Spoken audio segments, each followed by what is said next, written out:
Papalit ako ngayon ng petal rivet nuts dito sa CNC footboard matting ni DV. Yung kasama kasi nito is rubber well nut. Hindi siya maganda kasi nangyayari sa kanya. Kapag nasosobrahan siya ng higpit, umaangat yung pinaka nut niya dito. Kaya naglo-loose yung bolt kapag hinihigpitan na. Nung in-install ko to, nilagyan ko siya ng washer na copper. Ayan. Para hindi siya mahuhulog pag halimbawa babaklasin mo. Kaya lang, yun nga lang, umaangat talaga siya kapag nasosobrahan ng higpit. To, umangat din. Ito hindi naman. Ipit pa rin yan. Ito medyo umangat na. Ito hindi. Ito okay pa itong tatlo. Ang galing ko naman itong mga to.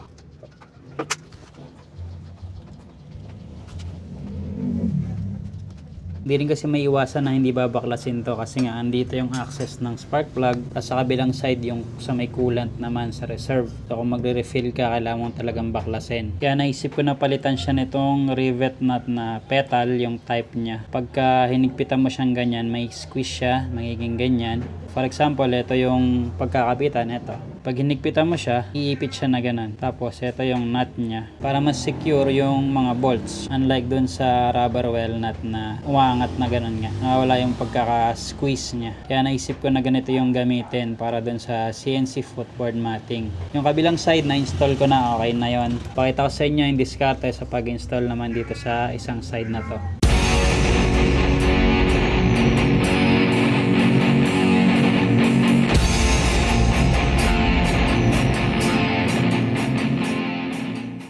Unahin nating install tong dito, yung tatlo sa ibabaw. Shoot muna natin yung mga rivet nuts.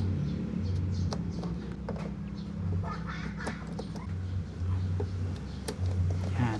Tapos alisin ko muna tong mga bolts nya. Kailangan maisakto natin yung position niyan. Tapos lagyan natin yung footboard matting para sakto yung pwesto. Tapat natin.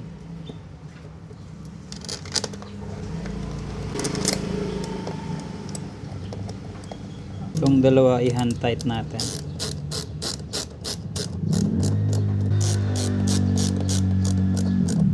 Tapos ito unahin nating higpitan. Gagamitin ko yung pinakamahaba na bolt. Yun yung nandito sa dalawang slider. Ito yung gagamitin kong panghigpit para bumuka yung petal nut natin. Petal rivet nut. Di kasi pwede to kasi gagasgas yan dito pag ito ginamit natin. Nakita nyo naman dito. Magagasgasan. Kaya ito gagamitin natin para sakto lang dito. Hindi magagasgas yung outer part. Gamit tayo ng 4mm na Allen key. Ang size pala nitong petal nut na binili ko is M4. Tapos ito, titingnan ko siya dito sa ilalim kung bumubuka ba siya ng maayos. Tapos ipoposition ko din siya syempre na walang babanggaan dito kasi yung ilalim nitong fairings natin dito sa footboard medyo may mga ganon mga nakaangat para mga square na box. Diskarte na lang para mapabuka natin siya ng maganda na lalapat siya ng maayos. Pwede yung kontrahin to kalimbawa gumagalaw. Diskarte na lang din sa pagkontra. Pero mas maganda titingnan nyo para makita nyo habang inihigpitan kung maayos ba yung pagkakabuka niya tsaka maayos yung lapat. Pag medyo dumali yung pagkaikot niya, sabihin na bumubuka na siya. Check ko na lang dito. Okay naman yung buka. Yan, kapag sagad na gaganit yan, okay na yan. Pero syempre kapain natin sa ilalim. Yan, nakabuka naman na siya. Naging ganito na yung itsura niya. Umipit na siya na ganyan. Buwagan ko na ulit to. Tapos kabit ko yung maiksi, yung bolt niya talaga para hindi siya mawala sa align. So higpitan pa natin yung dalawa. Untight lang. Gawin natin to. So ulit gamitin natin yung mahaba. Di rin kasi aabot yung maiksi pag ginagamit natin. Kakapain ko lang siya dito sa ilalim na kung may babanggaan. Wala naman. Sigpit. Pag gumagalaw, pwedeng kontrahin ng plies. Ito okay naman. Di man siya gumagalaw. Di umiikot kumbaga. Bumubuka na siya. Bilang ko na lang.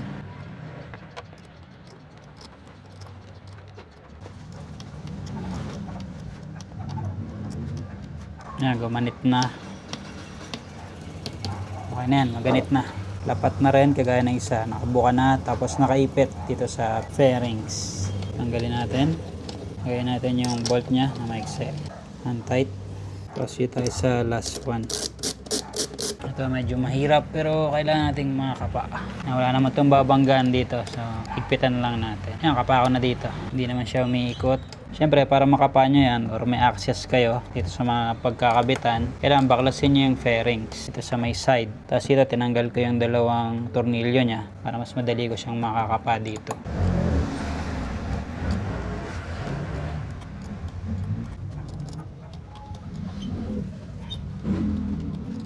Gumanit na.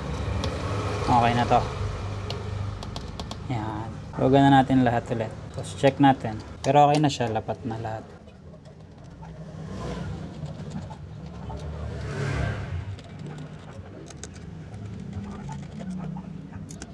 Yan. Okay na. Sakto rin siya sa alignment.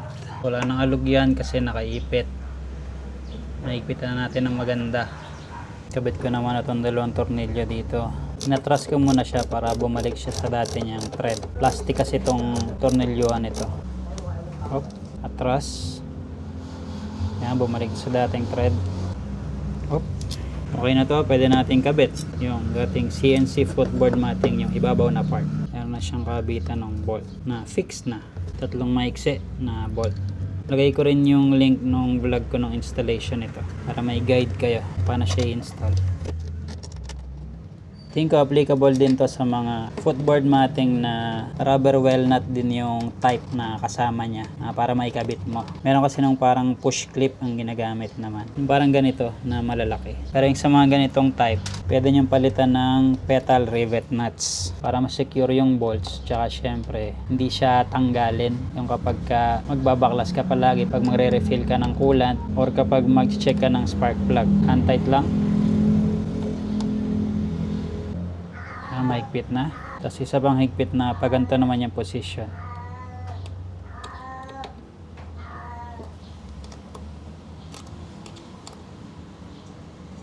Okay na. Ganda ng lapat to. Angat na angat yung rubber niya dito. Kasi itong aluminum part, dikit na dikit. Talagang maganda yung pagkakapit niya dun sa petal nut. Then tayo sa may babang part. Ito pala yan, ang dami. Bili ko lang to sa Shopee, mura lang to. 200 yata, 300. Pero parang galvanized siya. Observe ko na lang kung kakalawangin. Kung kakalawangin siya, pinturahan ko siguro ng black bago ko ikabit na madali namang i-install pagka sakali.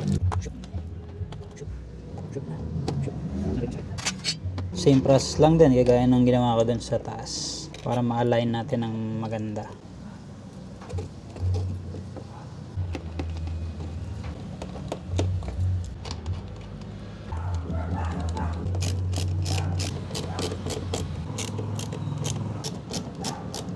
Gamitin ulit natin tong mahaba na bolt. Ito kasi yung mahaba para yan dito.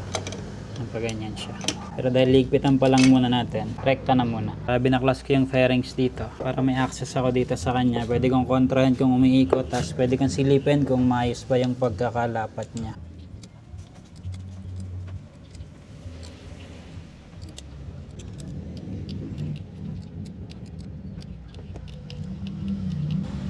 Gumanit na. Okay na, sagad na yan. Pagtama muna siya ng maiksi. Tight. Same process lang. Itong lahat. Higpitan ko na lang lahat. Tapos balikan ko kayo. Yan, okay na. Nailapat ko na. Wala nang alog. Fix na yan. Dali na siyang baklasin. Tsaka ikabit. Para sa access dito sa spark plug. Tsaka dun sa kabila. Dun sa may reserve ng coolant. Pakita ko pala sa inyo ilalim. Yan. Ganyan yung itsura niya sa ilalim.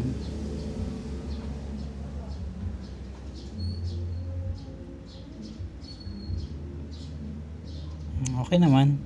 Umipit naman siya ng maayos. Yan.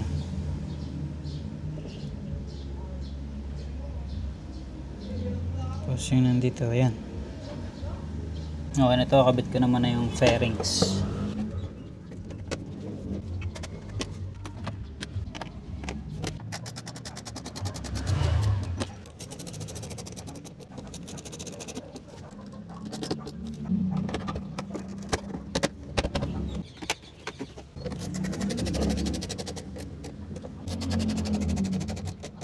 Kabit natin yung CNC footboard matting. Align ko lang dito syempre.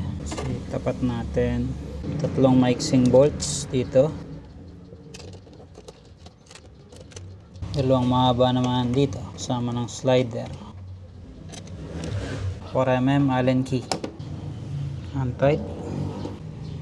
Hand tight. Hand tight. Hand tight. Hand tight. After ng hand tight, isang bira pa ng konti na ganitong position. Hop. Hop. Hop. Hop. Oh. Okay na. Ang ganda ng pagkakalapat nyo. Dati halos kapantay nito kasi hindi ko talaga siya mahigpitan ng ayos. Ito flat na flat. Mahigpit talaga.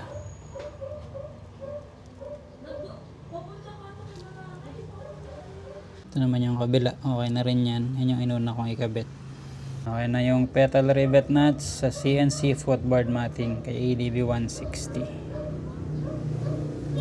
Pogi. Ang ganda na ng lapat.